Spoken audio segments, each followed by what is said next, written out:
Hey, it's Musketshot. You can contact us by email at indestructiblegaming@gmail.com. That's INDIESTRUCTABLE, gaming@gmail.com. Drop us a line and tell us about a game that we should try, or just say hi. If you're a game developer, we would love to hear from you and talk to you about your game. And hey, thanks for listening. Now on with the show. Hit it, Mr. K. Indestructible Gaming. Choose your character. Musketshot, Mr. K. Let the review begin. Hello and welcome to Indestructible Gaming and More. I am Musketshot. Alongside me, as always, my co-host, Mr. K. Mr. K, hello. Hey, what's up? How are you tonight? I'm doing pretty good. I'm ready to talk about some Guacamelee. Guacamelee. Yeah, before we jump into that, we both wanted to thank some of our listeners out there. We've had over 60 downloads, which is pretty exciting for us. It may not be exciting to some podcasters, but it is pretty exciting for us. And just wanted to say thank you for those that have listened to our podcast. We've had folks listen, of course, in the United States, but overseas. In the United States, we've had folks listen in Rhode Island, Massachusetts, California, Vermont, Connecticut, and New York, which is pretty cool. And for our overseas listeners, we've had listeners in Nornheim, Westfalen, Germany, or it could be Westfalen. I'm not sure how that's really pronounced, but hopefully I'm close. We've had a listener in Tokyo, Japan, and we have a listener in Clichy, France. And I hope I'm saying that right as well. But the listener in Clichy, France has been one that's actually listened to all of our podcasts, which is really cool. Thank you very much for doing that. And I know we've had some listeners in Rhode Island and Massachusetts that have listened to all of our podcasts as well. And we thank you for doing that. So it means a lot to us, and hope you're enjoying them. I know we're enjoying putting them on and talking about games. So definitely. So it means a lot to us. Thanks. Okay, so we are ready to discuss Guacamelee Super Turbo Championship Edition. They wanted to make sure it was loud and proud. Yeah. well, they had to do it this way because there is a Guacamelee, and then there's a Guacamelee, I think, extended or something edition, and then there's this edition. So we had to kind of point out which one this one is that we're playing. We played this one off of Game Pass, Xbox Game Pass. And this game is developed by a company called Drinkbox Studios. And this game was released in 2014. It's on PS4, Switch, Xbox One, and PC. Before you move on, I'd like to say that it's not in Game Pass anymore. Oh, that's right. As of now, which is sad. Actually, both of us were playing it one night, and then the next day you said, it's gone. Yeah. Just like that. It's gone. So we're lucky enough that we've got enough time in to play it, so we can do this review. Yeah, so it is what it is, though. Things bounce off on and off that so often sometimes that you don't even realize when it's going to leave. But this game is, it's rated E for everyone, which is good. It's got fantasy violence, mild blood, suggestive themes, and use of alcohol in the game. Again, we played it on Xbox Game Pass. It's a fighting 2D platformer game with local multiplayer for 4. And if you're not familiar with that, the lingo there, 2D meaning that the characters basically look flat. I would also call the game a Metroidvania. Let me describe platformer and local multiplayer for 4 real quick for the listeners, and then you're going to explain that to me because I'm not familiar with that. So platformer game, which I'm starting to learn more about the lingo from doing these podcasts. A platformer game is a game where there's a lot of jumping and climbing. So if you dislike jumping and climbing games, then this is not the game for you. Jumping, climbing, collecting, and so forth and so on.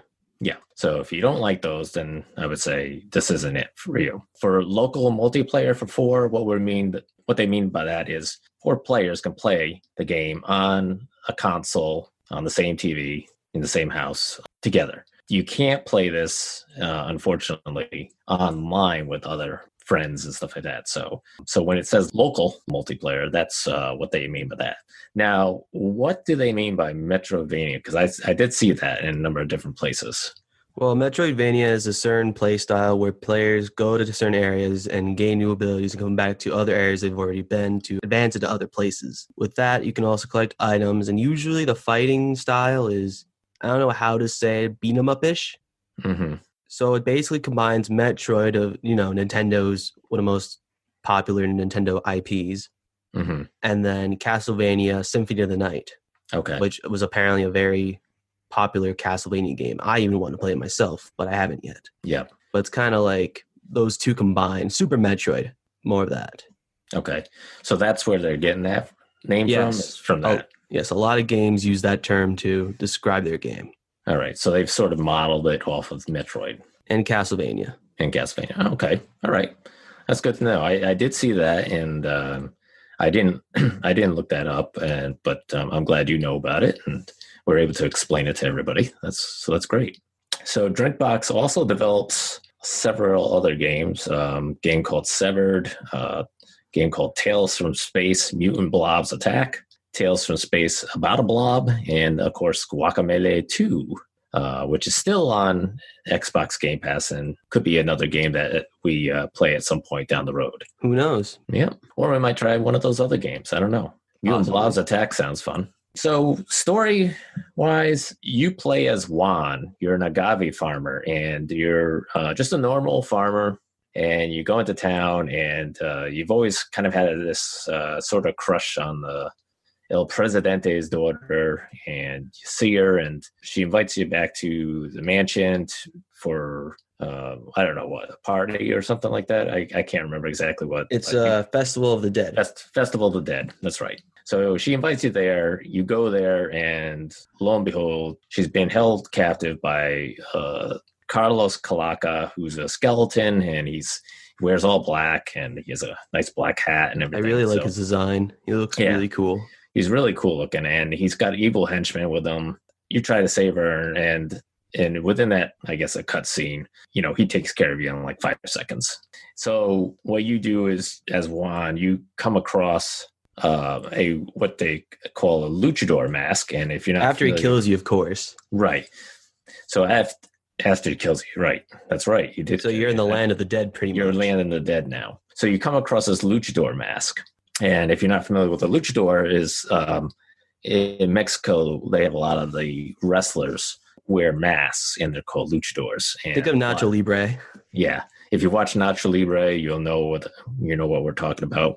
If you've watched any of the modern wrestling shows like WWE or any of those other ones, the guys that have like the masks on, I'm trying to think of some of them, but those were all luchador type wrestlers. They do a lot of high flying, jumping, spinning, lots of different moves and stuff like that. So they're pretty exciting to watch. Rey Mysterio wears one, doesn't he? Rey Mysterio, that's the guy I was trying to think of. Yeah. He's a good example of a luchador. And so with this mask, you come across this mask and you put it on, and then it immediately gives you a lot of strength and abilities and stuff like that he didn't have. So now Juan has these newfound powers, and he's going out to stop Carlos Calaca and his evil henchmen to save El Presidente's daughter and also save the town. These aren't normal henchmen either. These are like actual characters. Right. So that's a little bit of the story, of the plot of the game. So you have an idea what is going to go on. So let's get into some of the characters. You want to talk about some of the characters besides Juan and Calaca, who is, like I said, I agree with you. He's pretty cool looking bad guy. I'll throw out the names to you, and you can kind of describe some of them. Flame Face, he's a bad guy. Flame Face is basically, should we tell them the whole story of Flame Face? Sure, I know the whole story of him. Sure, go ahead. I don't think it ruins the game. So basically, Flame Face was once a normal man as of everyone else, basically. So basically, Flame Face liked to burn people's bodies, and he always wanted to please El Diablo, which is basically... Okay. Which is Satan, pretty much. Right. But when he died, El Diablo didn't really like him so much. So for his punishment, he kind of made his face all flamey. So basically his head's burning 24/7. Yeah. So he's kind of like Ghost Rider. But he's like an outlaw too, who likes to shoot people. Mhm. And your typical run of the mill bad guy who likes to go around and just cause chaos for the sake of causing chaos. Yeah. There's and I'm not sure if I'm pronouncing this right, but as a woman by the name of Extebe. She's basically kind of the girlfriend of Calaca, but she's basically the girlfriend of him, and she likes to be on by his side and all that. Yeah. There's Jaguar Javier. Jaguar, I don't know the backstory for him. I just know that I think originally he was part of the Three Amigos. Mm-hmm. And I guess he basically got the power. He got so tough and powerful that he became powerful that his head became a jaguar's. Yeah, he's pretty cool looking too. Then we get some characters that are on the good side that kind of help train you. There's one that's Rooster Ramirez. That one, he looks like he's just I think he's like a big chicken or something like that. He's like the big chicken, right? Yeah, and I think he just tells you tips pretty much. Yeah, he tells you tips and trains you teaches you how to do certain new abilities as you go in the game. And then there's another one that's funny that trains you as well. And new abilities is a goat that turns into an old man, and vice versa. He changes back into a goat, and they train you and stuff like that. So there's some of those. There's lots of townsfolk within the town that you can bump into and talk to. Musicians and just regular townspeople, and then lots of roaming chickens all over the place. They're just they're all over the place. So let's get into that's some of the characters. Let's get into gameplay. Do you want to describe gameplay for everybody? Well, like we said before, it's a Metroidvania kind of deal. 2D, like you said, punching that can lead up into a lot of combos. With said combos and with said different abilities you have that you learn from the goat guy. I forgot his name. Yeah, I can't remember his name either, but we'll call him Goat Guy for now. But with those combos, you can deal other combos, which can deal a lot of damage. You can also upgrade those combos and kill enemies faster. Right. There's a lot of different abilities you can grab along the way. Each one has their own unique kind of color or a different thing that could alter the world around you. Yeah. You can find new areas with those combos, which is really cool, which means Metroidvania, you go back to different places you've already been and find new secret areas to get new stuff for your character, like stamina, which allow you to do more of your special abilities, because each special ability you do costs 1 bar of stamina. I think you start off with 2 from the beginning. Yes, you do. And every time you defeat an enemy, you get some life that you need just in case you got hit. And your life bar is pretty small at the beginning of the game. But as you go on and you find new areas, you can do puzzles or something like that, platforming, and get more hearts, which kind of like how the Legend of Zelda works. You collect 3 pieces of hearts in order to create a bigger heart, and then you get that health in return. Right. And same thing goes with stamina. You grab 3 pieces of a skull, and you basically get a whole skull. With that whole skull, you get another bar of stamina. With that comes expiration. Expiration comes with, could be challenging, could be easy for you, depends on how good you are with platforming. Yeah. And there's abilities and clothing that you can buy in the game, but there's like tables that have like a skull on them, and it's actually a save point as well, where you can go in and you're getting coins as you're defeating enemies and stuff like that. So with those coins, you can also buy, abilities or certain. You can buy like stamina or extra health. You can buy. You can upgrade your costumes to different things as well. And there's costumes for a female luchador as well.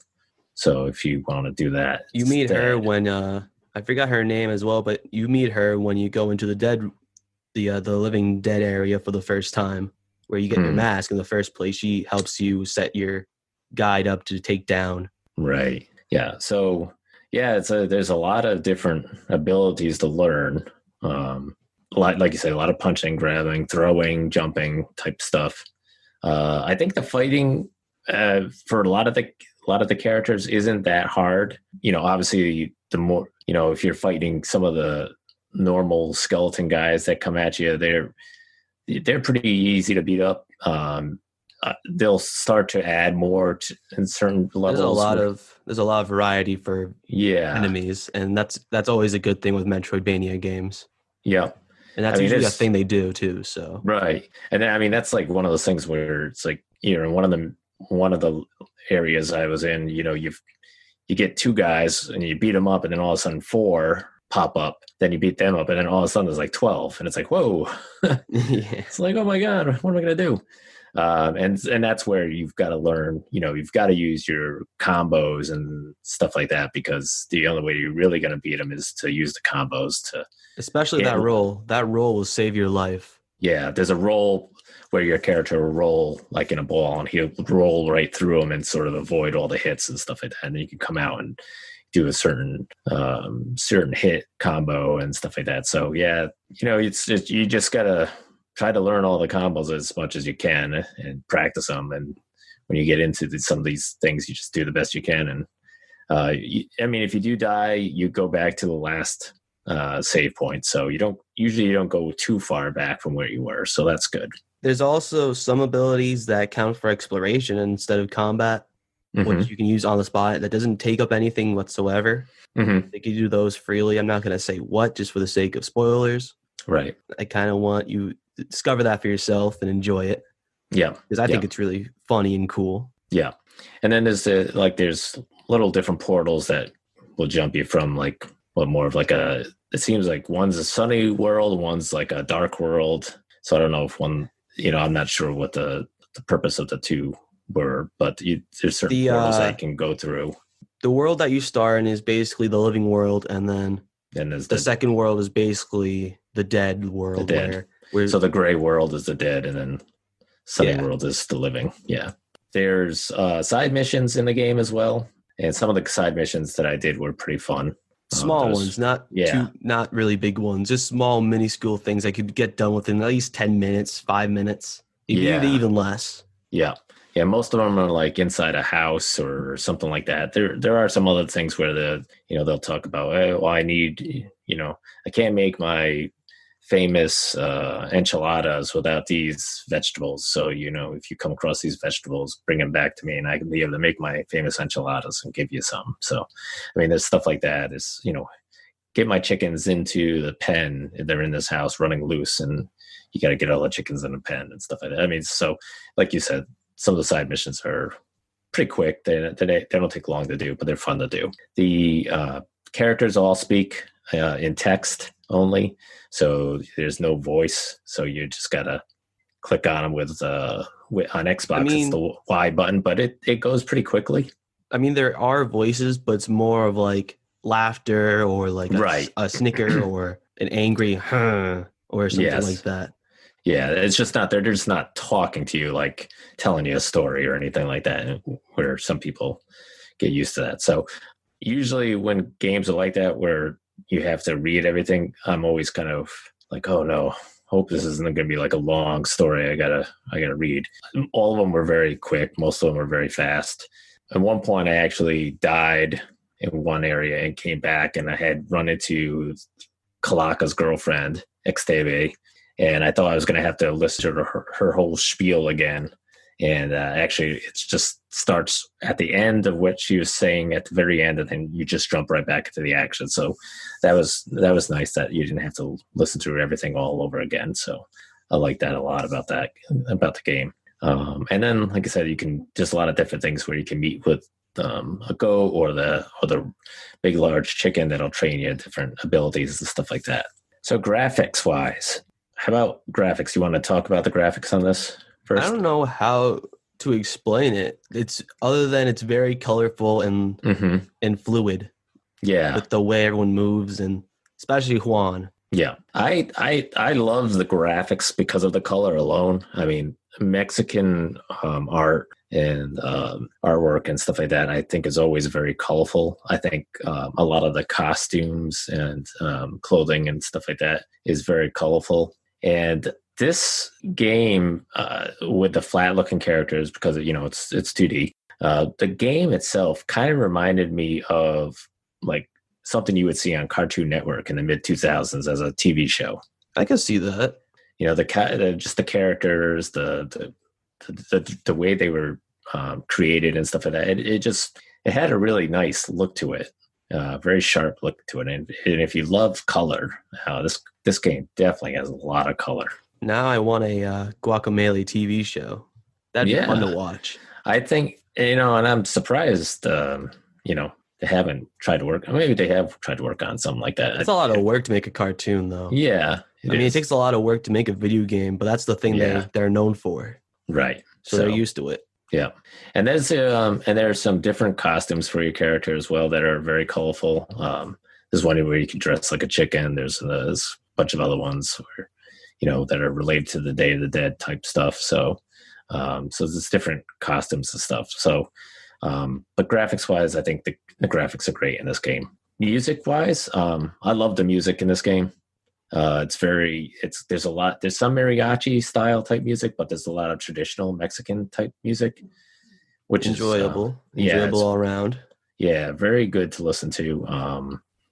I did have to, with the headset on, I had to go into the options and turn the music down lower because it was kind of loud. But other than that, I thought. You sure it wasn't your headset or anything? It could have been. Could be that my ears. Could be that I'm old and my ears are more sensitive. But I loved the music in it, and I thought it was really nice to listen to. It changed quite a bit, and it was just fun to listen to. And if you've been to a Mexican restaurant, it's that a lot of that type of music and stuff like that. So it's really enjoyable. Overall impression wise, for me, I thought it was a fun game. Unfortunately, I didn't get to finish it, and you didn't either because it jumped off of the. I'm probably gonna buy it though. Honestly, it was a really enjoyable game. Yeah, I think the fighting is fun, especially when you learn new abilities. There's new things you can do, and sometimes makes it easier fighting the villains and quicker to fight them. And I think that's a lot of fun. The side missions are fun. Like we said, they're short, relatively easy to do. The music's enjoyable. The humor in the game is pretty good as well. A lot of references to other games and some movies. Yeah. Like I said, the colors are all vibrant. The only downside I had about the game was learning some of the new skills. Seems to take a while, and sometimes you get stuck learning that for a while before you can leave that area or leave the house if you're in a building or something like that. And you don't necessarily need to go learn those skills. You can, buy them and stuff like that. But I was stuck in one room learning one of the skills. It took me probably a good 15, 20 minutes to finally learn it and figure it out and then get out of there. And I was like, oh my goodness, I tried to get out of there because I was like, maybe I'll come back to it, but you can't, you're stuck in there. Of course I kind of, got out of the game and loaded from a save point prior, but I was like, I'll just try to figure it out. But so that does take a while. But other than that, I think the game is great. And I would give it a solid 8 out of 10. That's definitely for sure for me. How about you? What's your final thoughts on it? I thought Guacamelee was a very enjoyable experience. I might actually buy the whole game just to play it again, honestly. It was that enjoyable, I feel.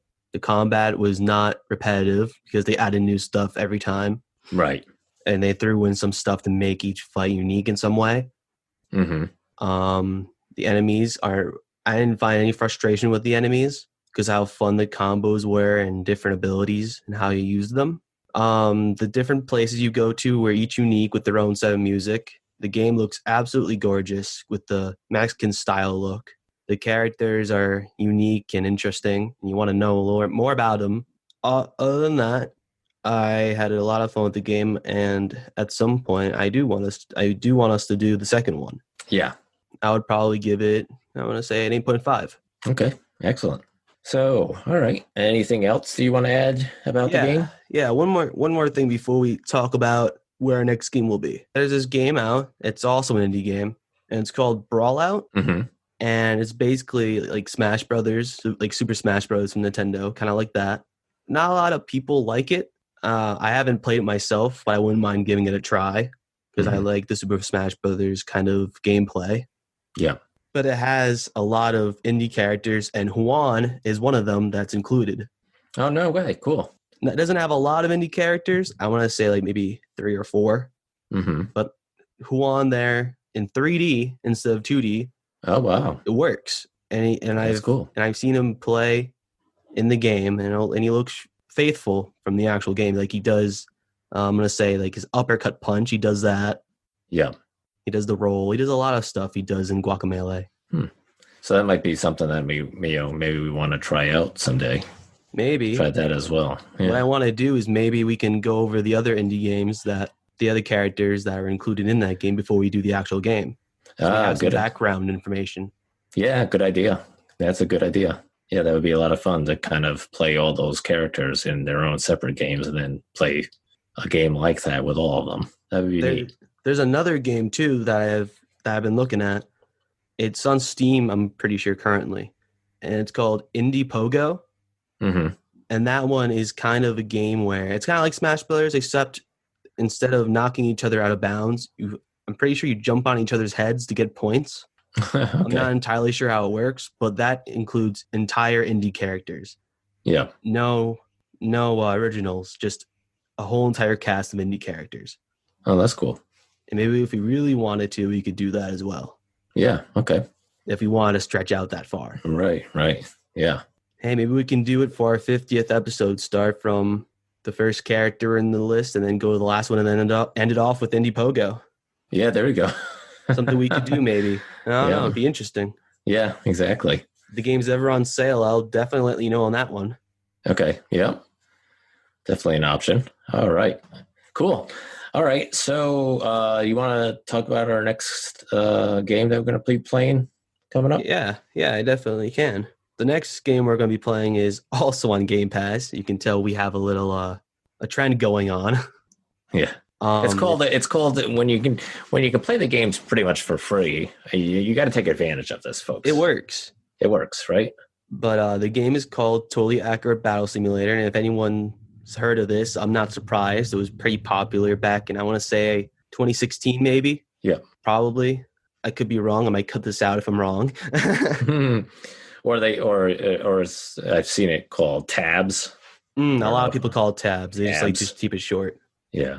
But it's basically a simulation where you can have two sides and you can create your own sides and wage war. There's a campaign, which we're going to be doing, right? Yeah. But we're also going to be doing the free mode. The sandbox. Yeah, just to screw around with it and maybe talk about it. Yeah. Yeah, it looks like it's a very interesting game, and see how it is. They do have some other games that are similar to it. They have one that's a battleground simulator. They also have one that's a zombie simulator type game. So, yeah. So they get some other options or other games out there. So that's pretty good. Yeah. So cool. All right. I don't have anything else to talk about on the Guacamelee. Unless you do, I think we'll call it a day. Yep. We'll just call it a day. That was Guacamelee. All right. And we'll talk to folks next week about tabs or Totally Accurate Battle Simulator and let them know what we thought of it and give our 2 cents on the game there. This has been Indestructible Gaming.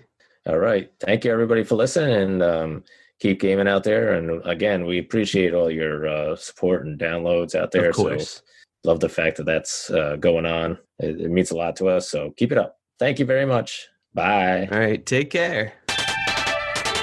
Game over. Hey, it's Mr. K here. I just want to let you know that you can follow us and like us on Facebook and Twitter. By the way, you can also download this podcast on Spotify, iTunes, and TuneIn Radio. All right, folks. Have an awesome day. See ya.